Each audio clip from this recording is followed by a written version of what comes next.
주식을 아무리 오래 하신 분들도 놓칠 수 있는 사소하지만 순간적인 수익률 1%를 찾아줄 꿀팁 대방출 시간이죠. 잠깐만의 문현진 멘토입니다. 자, 오늘도 여러분들께서 궁금하신 내용들 제가 속 시원하게 긁어드릴 텐데요.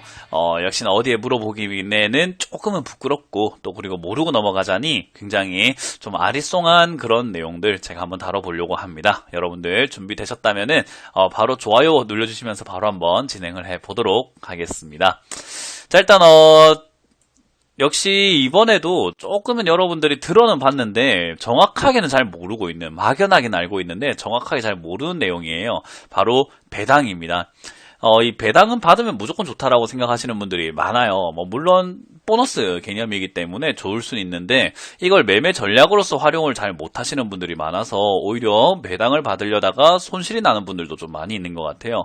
그래서 일단 이 잠깐만 시간에서요, 배당은 무엇인가, 그리고 배당을 받으면 좋은 건가, 아니면 배당을 받으려면 어떻게 해야 하는 건가 라는 것들을 조금 알아볼까 합니다. 자, 먼저 일단 배당이 무엇인가 라고 한번 보도록 하겠습니다. 자, 일단 배당이라고 하는 것은요, 주식회사가 만들어지게 되면요, 이 사람들에게 돈을 투자를 받게 됩니다. 그러니까 우리가 일반 개인 사업자가 편의점을 차린다거나 치킨을 차리게 되면은 그 치킨집을 차릴 때 내 돈이 들어가잖아요. 그리고 내가 차린 거니까 그 수익은 다 누구 것이 되느냐? 당연히 내 것이 됩니다.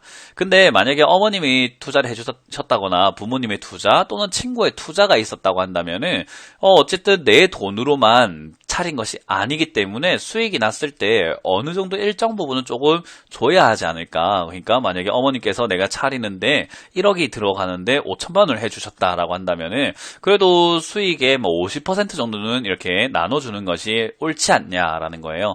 그래서 이 배당이라고 하는 것은요, 수익이 났다. 그러니까 회사가 운영을 하면서 이익금이 생겼다라고 하면요, 이익금 전부는 줄 수가 없겠죠. 왜냐하면 회사는 계속 성장을 해 나가야 되고, 그리고 유지도 해야 되고요. 그리고 뭔가 조금 더 다음 상황을 위해서 조금 비축해야 되는 돈도 있을 거고, 그리고 마찬가지로 투자를 위해서 조금 더 공격적으로 어디에 들어가야 될 자금들도 있을 거예요. 근데 그거를 다 나눠주지는 못하지만 그래도 그렇게 했을 때 어느 정도 일정 부분은 나눠줘도 되겠다 싶은 돈을 나눠주는 것을 바로 배당이라고 합니다. 그 배당은 현금으로 줄 수도 있고요. 여러분들 계좌로 바로 직접 쏴준다라고 보면 돼요. 주식 계좌에 갑자기 현금이 들어오는 경우가 있고요. 반대로 주주에게 주식으로 나눠주는 경우가 있습니다. 한 주당 0.2주라던가 이렇게 10주당 2주, 10주당 1주 이런 식으로 해서 조금씩 나눠주는 경우도 있다라고 보시면 됩니다. 100주당 5주 이렇게 줄 때도 있고요. 그래서 이제 그런 식으로 조금 나눠주는 행위를 배당이다라고 부르면 되겠습니다. 자, 그러면 어찌됐든 공짜로 받는 거니까 좋잖아요. 공짜로 받으니까 너무 좋아라고 생각할 수가 있는데, 너무 좋아라고 생각할 수 있는데, 사실 이거는 배당만 받을 때 배당을 정말로 이렇게 그냥 아무 그거 없이 받는다고 생각하면 좋을 수 있습니다만은, 투자할 때는 그게 매매의 기준이 되어서는 안 된다라는 것을 제가 천천히 설명해 드릴게요. 일단 배당은요, 어떻게 받을 수 있냐면요, 영업 연도를 기준으로 합니다. 그 말은 1년을 기준으로 해서 그 해에 2019년이면 2019년, 20년이면 20년, 30년이면 30년 그 해에 돈을 벌었던 것을 주주총회에서 결정을 해가지고요, 배당을 지급한다라고 보면 됩니다. 그래서 일단 주주총회에서 정하기 때문에 아무래도 일단 일반 주주들, 소액 주주들에게는 배당을 요구할 수 있는 권리가 있지만, 요구는 할 수 있지만 그 목소리의 힘이 크진 않다라고 보면 돼요.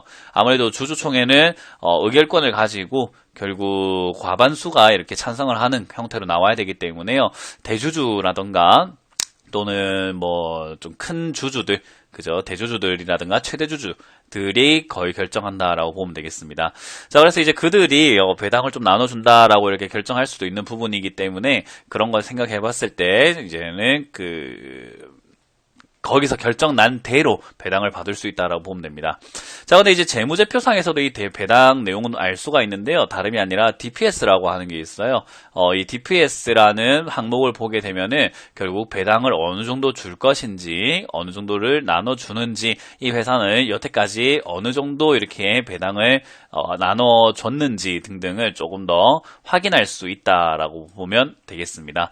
잘 보진 않는데요, 이거 DPS를 보통은 잘 보진 않으시는데 그래도 좀 본다면 역시 한 주당 배당금이 얼마인지를 체크할 수 있기 때문에 배당 성향도 체크할 수 있다는 것을 확인하면 좋겠습니다. 자, 그러면 이렇게 봤을 때 아까 말씀드린 것처럼 배당은 공짜로 돈을 더 준다라는 개념이 있기 때문에 무조건 받으면 좋지 않을까라고 생각하시는 분들이 많은데요. 제가 그게 아니다라고 말씀을 드려볼게요. 일단 배당은 받기 전에, 매매하시기 전에 이거 잠깐만 보시고 매매하는 게 좋을 것 같습니다. 일단 왜 제가 배당을 받는 게 무조건 좋은 것은 아니다라고 하냐면요. 배당을 받기 위해서 투자를 했는데 주가가 하락하면은 그것은 오히려 더 큰 손실이 날 수가 있어요. 예를 들어가지고 배당률이 한 5% 된다라고 칩시다. 그럼 제가 1,000만원 투자했을 때 50만원의 배당금을 받을 수 있게 됩니다. 그래서 내가 이거는 배당받을 수 있는 종목인 것 같아 라고 해서 1,000만원을 투자했는데 짜잔! 50만원을 받긴 받았으나 주가 손실이 27%, 30%가 났다라고 봅시다. 그러면 나는 1,000만원에서 50만원 받았다라고 생각을 했지만 주가 손실이 300만원이 나버리는 거죠. 그러면은 나는 750만원밖에 남지 않기 때문에 오히려 배당받으려고 했다가 더 큰 걸 잃게 된다라고 보시면 됩니다. 그래서 자칫 잘못하면 소탐대실이라고 하죠. 작은 걸 탐하다가 큰 걸 잃어버리는 경우가 생길 수 있기 때문에 배당만 노리고 투자해서는 절대로 안 됩니다. 그럼 배당은 보통 어떤 분들에게 좀 유리하냐라고 했을 때요. 기업을 한 2, 3년 또는 5년, 10년 이렇게 장기적으로 투자해서 가져가시는 분들은 아무래도 내가 10년 동안, 5년 동안 주가를 뭐 어떻게 움직이든지 간에 아직까지는 크게 팔 생각이 없다 보니 그래도 배당을 받으면서 이렇게 중간중간에 수익을 조금 보너스처럼 챙겨갈 수 있으면 좋지 않을까라고 보면 돼요. 즉 대주주격의 사람들에게는 굉장히 유리한 거죠. 최대주주 같은 경우에도 상당히 유리하겠죠. 주식수도 굉장히 많을 뿐만 아니라 회사를 운영하고 있고 그리고 최대주주이기 때문에 지분을 팔 생각도 없지만 중간중간 배당을 준다면 얼마나 좋아요. 그래서 아까 전에 제가 말씀드린 것처럼 주주총회에서 소액주주들의 목소리는 나올 수 있으나 그 영향은 크지 않다. 근데 대주주나 최대주주들은 목소리를 크게 낼 수 있고 그리고 그 영향력도 굉장히 크다라는 것은 역시 최대주주와 대주주들에게 굉장히 유리한 제도라고 보시면 돼요. 물론 최대주주가 아니다 하더라도요. 여러분들이 기업을 저가에 투자하셔가지고 좀 나는 이 기업의 성장성을 장기로 보고 있기 때문에 한 10년 투자해야 되겠다. 근데 10년 동안 들고 가려고 하니 여기에 돈이 다 묶여야 되는데 중간중간에 돈을 좀 주면 안 될까라고 할 때 이 배당 성향이 있는 어떤 종목을 투자하시게 된다면 연마다 배당을 조금 받을 수 있고 또는 분기마다도 또는 상반기에 이렇게 또 받기도 한다라고 보면 됩니다. 그래서 일단 배당을 받으실 때는요. 저는 좀 냉정하게 이야기했을 때 큰 돈을 굴리시는 분들이나 좀 목적 자금이 굉장히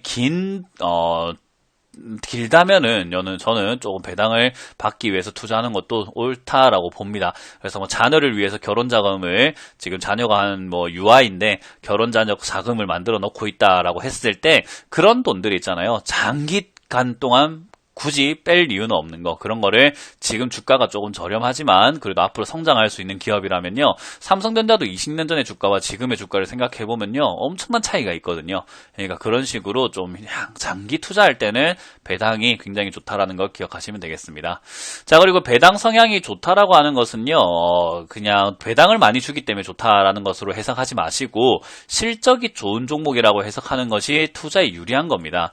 그러니까 배당 성향이 좋다라고 했을 때 배당 성향이 좋으니까 배당 받기 위해서 투자해야지가 아니라 배당 성향이 좋기 때문에 이 종목은 실적이 좋은 기업이구나. 실적이 좋으니까 주가가 앞으로 더 올라갈 수 있고 실적이 탄탄하다는 말은 결국에는 앞으로도 실적을 좀 더 잘 낼 수 있다는 것을 의미할 때가 있습니다. 그렇기 때문에 여러분들이 투자할 때 배당 받기 위해서 투자해야지 라고 생각하는 것이 아니라 배당 성향이 있는 기업은 실적이 좋기 때문에 투자 매력도가 굉장히 높다. 그러면은 실적이 나오는 거에 비해서 주가가 비싼가, 주가가 싼가를 체크해 보는 게 더 중요하겠죠. 그래서 배당이라고 해서 무조건 달려드는 여러분들이 돼서는 안 된다라고 보시면 되고요.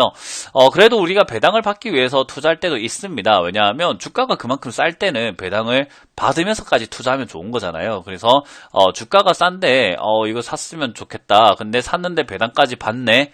라고 하면 더 좋은 거잖아요. 그래서 배당을 받으려고 했을 때 1년 내도록 들고 가야 되나요? 라고 하는 질문도 있었는데 1년 내도록 들고 갈 필요는 없고요. 보통 12월 말에 배당 결산일이 있습니다. 보통은 12월 26일 제 생일이긴 한데요. 12월 26일 전 전후로 이렇게 결정이 되게 됩니다. 그래서 장 폐쇄가 되기 전 한 5일에서 6일 전쯤에요. 그 배당 결산일이 있습니다. 그래서 그때까지 사면은 배당을 받을 수 있다 하는 날이 있어요. 그래서 보통 그날에 주가가 이렇게 올라가는 경우들이 조금은 보여지기도 한다라고 보면 됩니다. 대신에 그 올라가는 폭을 감안하더라도 바닥에서부터 더 올라갈 수 있는 종목을 사는 게 유리한 거지, 배당 받기 위해서 무조건 샀다면은 괜히 그 끝에 샀다가 물려버리는 경우가 있다라는 거, 그것을 조심하시면 될 것 같습니다. 그래서 배당을 받기 위해서는 1년 내도록이 아니라 12월 말까지만 사면 되기 때문에 배당을 꼭 한번 받아보고 싶다라고 하시는 분들이라면요, 굳이 뭐 1년 내도록 배당받기 위해서 투자해서 묵혀놓지 마시고 마지막에만 잠깐 이렇게 내가 원했던 종목인데 이거 지금 주가가 너무 좋다, 근데 배당까지 준다고 하니 한번 사봐야 되겠다라는 관점으로 보시면 좋을 것 같네요. 자, 그래서 일단 배당에 대한 이야기, 물론 12월이 지났지만 이렇게 1월부터 여러분들이 배당에 대해서 또 이렇게 관심을 가지고 또 매매하시거나 하시는 분들도 상당히 많이 있거든요. 그리고 이 영상은 계속 매년 남아있을 거기 때문에 배당에 대해서 관심 가지고 계시는 분들, 배당 투자 어떻게 하시는지 잘 아시겠죠? 그래서 배당은 배당만으로서는 매력이 없다. 결국 주가를 어디에 사서 어떻게 팔 것인가에 대한 매력도가 남아있는 거니까요. 그 점 참고하셔서 잘 판단하시고 매매에 응용하시길 바라겠습니다. 자, 지금까지 잠깐만의 문현진 멘토였습니다. 감사합니다.